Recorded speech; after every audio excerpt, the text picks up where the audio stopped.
Very exciting stuff going on. I'm Ryan. I'm joined by.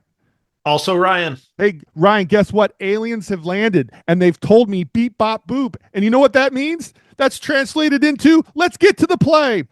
Long periods of time. And Ryan, it's a punt. We know something weird's going to happen. The more time Yeah, you can take of off, course. the harder it's going to be, especially for the style of offense And that this you're Rebels drifting team one runs. way, you're cutting Here's Evan back. Dillon now, who Anytime you bounces see a back on the cutback return. on a punt, Still you're on the thinking run. there's going to be Spins a out of penalty one, somewhere. Going the other way, up to the 24-yard line, taken down.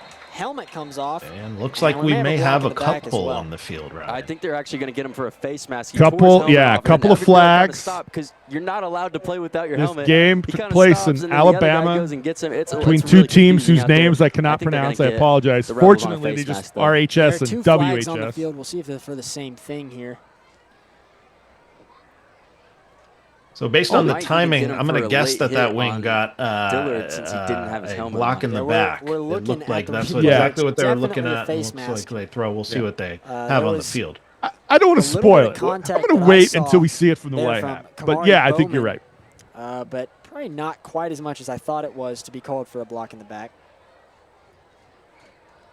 And we'll see what they come up with. Personal foul, face mask. Okay. Face mask on the Rebels. Then we have back on the Indians. Well, how about Let's go. Nailed it. 2 for 2. Okay, so we've got block in the back on R and a face mask on K. So it was during the return, so it's like a running play, and so they're going to offset. But I think there's a little more than meets the eye here. Yeah, the first thing is that block in the back. I don't know, Ryan. There was not a lot of contact there. What are you thinking? Yeah, I'm sorry to this crew. I don't like this block in the back. I mean, he did make the tackle. Granted, he was flagged for a face mask, but to me, this is not raised to a level of a foul. To me, that's not a block in the back. The contact, it didn't even seem to sort of change the trajectory of how they were running. I know it is point of attack, and I know block in the back safety issue. We want to be really mindful of that, but there just didn't seem to be enough of a block there for me to have it. And again, we're on our couches. Well, we're in chairs right now, but when I first started this play, I was on a couch, right? Using the Zebratron 5000, we can slow it down and look at it and all that stuff. And it doesn't appear that there's a face mask either. It appears that the defender grabbed the ball carrier by the shoulder pad, not by the face mask. So we have a block in the back we don't particularly care for, and we have a face mask that upon further review doesn't look like a face mask, although you can't really fault the crew. It's going very fast, and that's a foul you want to catch, right? You want to catch the face masks. So, we give them a lot of grace on that one. However, I think there's a third foul. I would agree. That player's helmet comes off. And again, I think that probably helps sell it to the official. It looks like a face mask and the helmet came off, so we must have a face mask. When that ball carrier's helmet comes off, he was then hit by his opponent. And to throw another wrinkle, when his helmet comes off, he is now the play's over. The down has ended, and then he gets hit. So we have a dead ball personal foul. I think 5 had enough time to not hit him, although 5 kind of holds up at the end.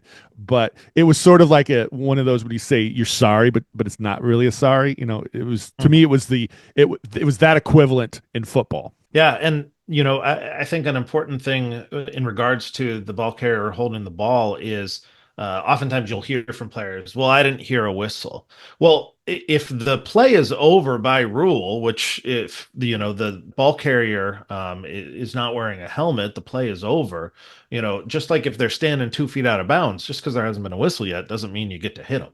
Yeah, I always like that when coaches complain about that, and then it's like, well, the scenario you just said, but they want to be a foul, right? So they want it both ways, even though we think and it's taught play until the whistle does not kill the play kills the play. Correct. And so that ball carrier the play was over when his helmet came off, then he got hit, and so I think that should have been a foul. So we're kind of in lockstep on these calls here, and I just think it's so typical of high school football. The guy was running a reverse, so it wasn't your typical return. It wasn't a lazy return. But here you are, a lonely wing. You're doing your best. Hey, I'm having a good time. And then all of a sudden, all you know what breaks loose, and you've got all this stuff going on, and it's all in front of you. That's just to me, that is quintessential youth football, or football for kids at all the levels kids play. It's just like all of a sudden everything happens. And so this poor wing was faced with three things right in front of them. They're in a really tough position, and we also had the benefit of, we could see the runner's face mask in that. The wing is just seeing the back of the head, right? And so they see the back of the head, they see the head drop down, they see the helmet come off. It's not a bad logical conclusion to say that there's a face mask there. And again, like you had said, we want to make sure we're not missing those, face masks. Yeah. Those are big and impactful. So this is not to say that, that we want to be too harsh on that wing there with those calls. Also, something, that I've seen with the block in the back is you see the foul start to happen and you're like, oh, this is going to happen, and so it might be one of those situations where they sort of saw it from a long way away, saw it happen and threw the flag, and the play developed in maybe a tiny bit different way, so to speak. Just to recap, we thought the block in the back was a little weak. We completely understand about the face mask, but it wasn't a face mask upon further review, but we get that. And then we think that they may have missed that last foul. At least we like that last hit as a foul. It would be a dead ball foul. So now that we've sort of summed everything up, can we talk about penalty enforcement? Let's do it, Ryan. Okay. So again, like I said, we had two fouls basically on a running play, even though it was a punt.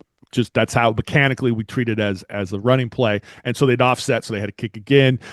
Due to the field position, there was really no point for for R to decline K's foul, because the field position, it wasn't very good. However, if we look at that third foul that both of you and I like, that's a dead ball foul.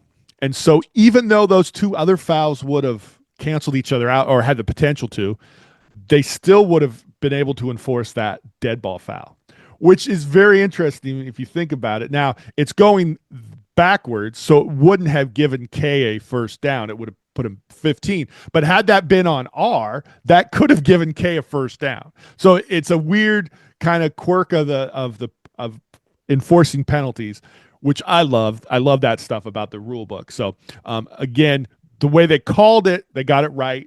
They offset, or the teams could make him offset, and they re-kicked. And I think the team receiving it got 5 more yards out of it. So it wasn't that big of a deal. But had they called that dead ball foul, that would have been enforced regardless. What foul do you have there? Well, there is if a player's helmet comes off and you hit them, that's rule 922K. My dash on my notes looks like a period. 922K. But I think because it's a dead ball because that helmetless player had killed the play when his helmet comes off. I would probably say that's just a dead ball personal foul. Maybe I'm parsing it. And I guess it really doesn't matter because I think the signals are all the same anyway. I think it's still just a personal foul. You just signal dead ball personal foul. I'm sure our listeners will let me know what it is exactly. But again, they didn't call that. I'm just theater of the imagination for future reference.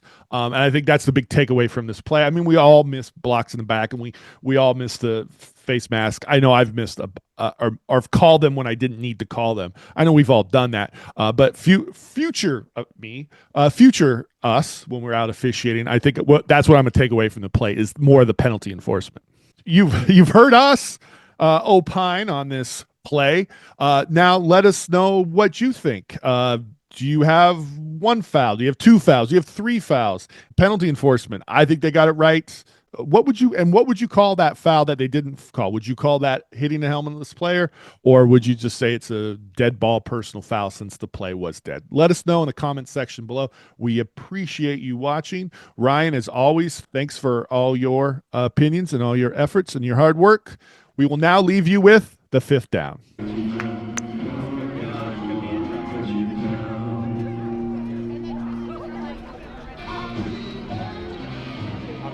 Good call.